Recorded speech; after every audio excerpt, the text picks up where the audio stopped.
Hey guys, welcome to another basic character guide where we will be going over the pros and cons of a character, skills you may prioritize, and overall general use, and possible team ups. With that said, let's go ahead and jump right in. We'll be dealing with Sakura today, who is a really interesting character, has a lot of versatility with what she can do.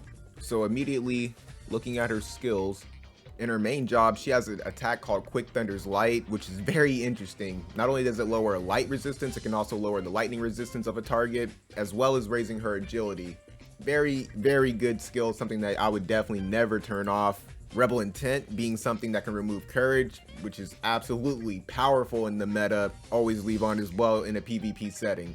Rending Bright Blade is something else that's also very interesting. Barrier Destroyer, dealing a large amount of damage. Just another skill that you would probably never want to really turn off unless you find yourself with somebody else who can break barriers, because the skill does have a large range, so it's probably going to pull her away from the team. While at the same time, it can be really good to set a tank up to get destroyed that next turn. So it really depends on who she's with if you would leave this skill on or off.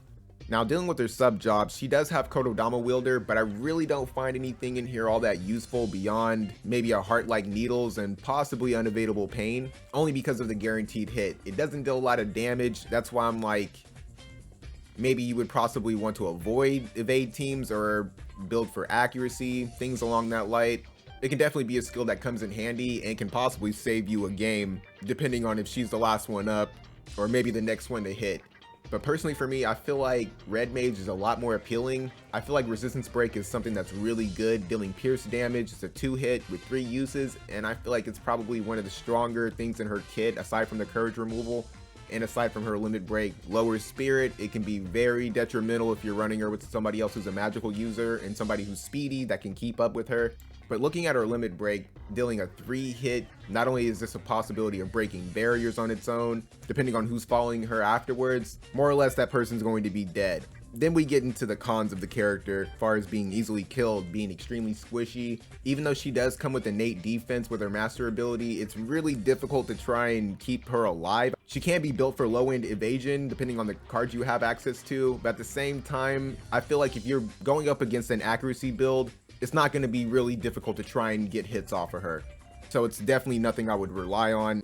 It would be difficult to use her in a guild battle setting unless you're running her with a really beefy team, or you have her dealing a lot of damage, which is possible. Something else to consider when you use Sakura, may be better off using Quick Blossoming Thunder, just because of the agility and the magic attack resist piercing that could be really helpful. So I feel like if you're going for PvP, you're definitely going to end up using this just because of the versatility that it gives her.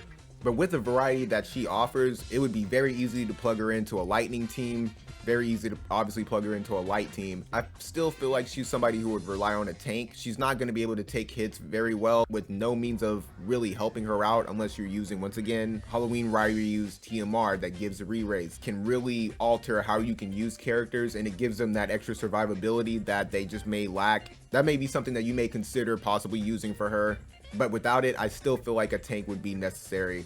But there are a variety of tanks that you can run her with, as long as she's running with somebody else that can chain with her. I think that would be the biggest deal, and the only way you'd really get the true benefit of running this character. To end on a high note, one of the better things about Sakura for sure is definitely her low cost. She is a cost 70 character, so that gives you the ability to use her in a limited guild battle setting, and the low cost alone is something that can make her herself appealing, and I think that's something that some people will keep in mind when they consider building her. But light has so many options, it's really kind of like a pick or choose thing. But I feel you definitely want her to be in the back, especially if you're not running her with a tank. She will get demolished. You want her definitely a backline fighter. She has the range, and she will be completely happy just supporting your team or just hitting people from afar. But with that, I hope you guys enjoyed the video. I plan on doing a lot more of these in the future, so keep an eye out for them. Preferably, I would like to do characters that I already have capped out and I'm very familiar with. But with that, I hope you have a nice day, and I'll see you later.